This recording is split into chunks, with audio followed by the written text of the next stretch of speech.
Well, it's daybreak here on Arise News. Time for the press preview. A first look at what's on the front pages just as they arrive. Let's take a look at this day newspaper, our sister publication. Its leading story: President Buhari visits Kuje, queries intelligence response as ISWAP claims responsibility. Let's take some riders there. President questions why prison defenses failed to work. DSS warned correctional facility of planned attack. Security cordon in Abuja after prison bombing. And that's the photo there. Caption: Nigeria at war. President Muhammadu Buhari inspecting Kuje correctional facility in Abuja after the terrorist attack. And just above that, it's another photo there of Arise News anchors Ngozi Alewu and Ruben Abati with some of the Osun State governorship candidates at the Arise News debate in Osogbo. President swears in new ministers. Above the nameplate of this day this morning, IOCs lament escalating oil losses, say threat has reached existential level. The Punch newspaper, it's leading with Kuje prison invasion. ISWAP claims responsibility.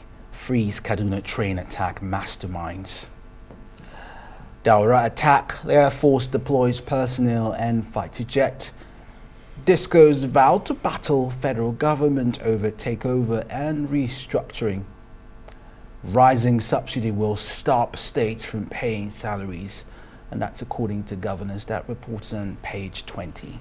The Nation newspaper. Kuje prison, 64 Boko Haram suspects escape after attack. ISWAP claims responsibility and disappointed in intelligence system, says the president. Abakari Daria Nyame orders safe. And then if you look at just below the Osun 2022 federal government, petrol scarcity will linger until full deregulation. Then let's look at that Osun 2022. Buhari gives flag to Oyetola, PDP candidate absent at debate. We'll probably talk about that. Adeleke promises, that's him, council autonomy. And vote buying won't determine outcome, says APP candidate. And at the top mast, you see abductors again threaten to kill train attack victims. Let's take a look at the Daily Sun this morning. Similar headlines: aftermath of Kuje prison attack, fears in Abuja over Boko Haram inmates escape. Minister says 879 prisoners on the run, 443 others recaptured, 4 confirmed dead, 16 injured. And just below that, the U.S. raises the alarm on possible spike in crime, terrorist attacks in and around Abuja, urges nationals to avoid travels on Airport Road in the next 2 weeks. Let's take a look at another headline just beside the nameplate of the Daily Sun. Obi, that's Peter Obi, replies Kwakwanso on link to IPOB, reminds NNPP presidential candidates of activities of Boko Haram bandits, kidnappers in the north. The international papers, The Independent, that's Johnson, Boris Johnson, the Prime Minister, says bitter end, the bitter end. Johnson sacks Michael Gove, that's the levelling up secretary in the UK, after cabinet ministers tell him it's time to go. He is called a snake. I don't know why it's called his snake cabinet gov. Let's look at the I papers. Actually, all the foreign papers have this Johnson story, but let's look at the I paper. It says cabinet coup. Let me just read some of the writers there. It said Boris Johnson humiliated as his closest allies visit him in Downing Street to tell him to resign immediately. Downfall of Prime Minister is swift, brutal, but still he refuses to quit. Major cabinet rebellion includes Chief Whip, new Chancellor Nadim Zahawi, Priti Patel, Michael Gove, who has been sacked by him, by the way, and Giant Sharps. Gove is sacked. Ministers read last rites on Johnson's political career as record 42 MPs resigned from government in 24 hours. All right, let's bring in Emmanuel, I guess. all the papers in front have the same story about the PM still refusing to quit things he can. At this point, he's fighting tooth and nail to remain Prime Minister. And we'll see how that pans out. Emmanuel Bello, good morning. Thanks for joining us this morning. Let's begin with this day newspaper. Do we have Emmanuel? Okay, great. Good morning, Emmanuel. Let's take a look at this day newspaper and really all the dailies this morning, talking about the aftermath of Kuje prison correctional facility attack. This day says Buhari visits Kuje, queries intelligence response. He's asking why the prison defenses failed to work. Also, the DSS warned the correctional facility of the planned attack. And this is one of the problems we always have in Nigeria. We are always reactional, never proactive. And also, security cordon in Abuja after Kuje prison bombing. This is not the first time we're hearing this. We always get that reassurance that the environs in and out of Abuja are always cordoned. So how did these people getting, and what are your thoughts on all that has played out 24 hours, 48 hours after this attack? Like, it's almost, this is, I don't know whether you call it breaking points, just like elsewhere in the world, but the British Prime Minister is said to have reached the bitter end. Back home here, this seems to be the final stretch of the crisis surrounding this presidency, his presidency, his government, and the issue of security. So whether you like it or not, this is, even him yesterday from the stories, he was already, clearly asking questions that we've been asking him all the while. He's asking about intelligence. He's saying what happened. He's shocked. He's also asking about the funding. What's happened to all that? He was visibly, shocked. And he said, how could people have organized themselves? Well, Mr. President, those are the same questions we keep asking ourselves too. We're wondering how these things can happen, and then the kind of attack. He was worried about the scale of that attack, and like the stories, the Disney stories say, he was shocked. And if you just go back to the Disney paper itself, but yes, Disney is there. And what we say there, we do that picture when it's the picture on the front page, Nigeria at war. That better more than any other thing, summarizes everything. We're at war. It doesn't get better than this or worse than this. If you can have, organized bandits or terrorists arm themselves in the way they did, move their equipment, move war armaments to a prison facility. Michael Scofield couldn't have, thought of this when he was directing or writing Prison Break, like some people who've watched the movie. So this is real life. This is not movie.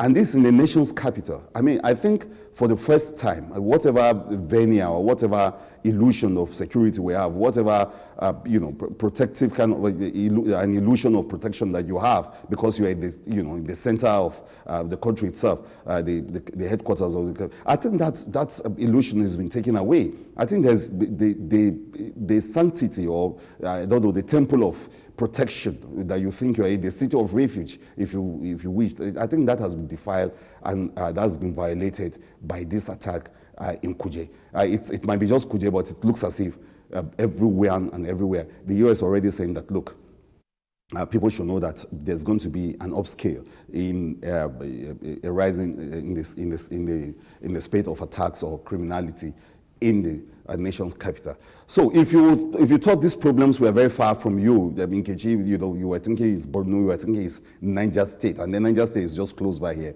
and you think it's Kwara, or you think it's Kaduna, or you think it's just Kogi State and all of that. It's inching closer. It's gotten here already. And I think for anybody, and with the way our paper today is reporting in this day, saying the country is at war, I think this is a grim reminder that no one and nowhere is safe. It's here already on our doorsteps.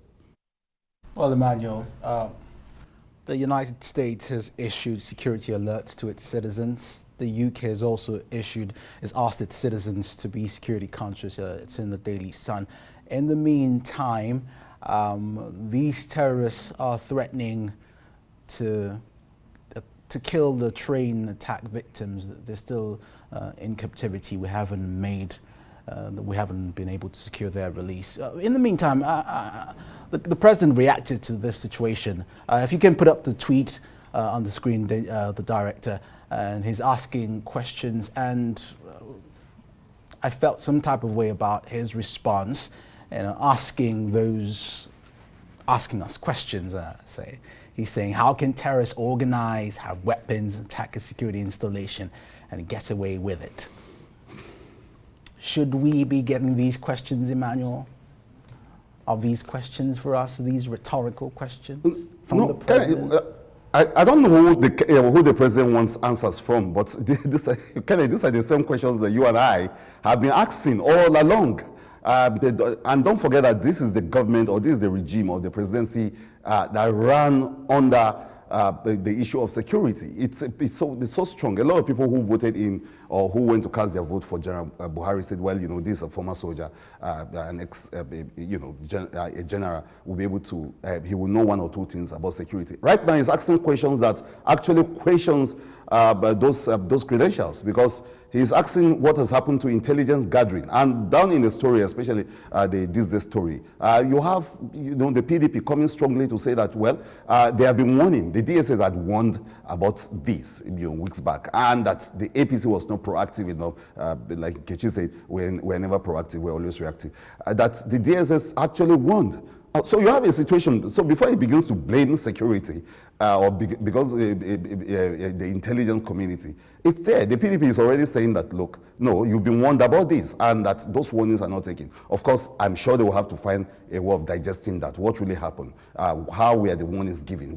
So that has to be fact-checked too, because it's a political party, the opposition party, coming out to say, look, no, they were advance warning. And I think before now there's been such warnings, even from, even the government itself has issued warnings.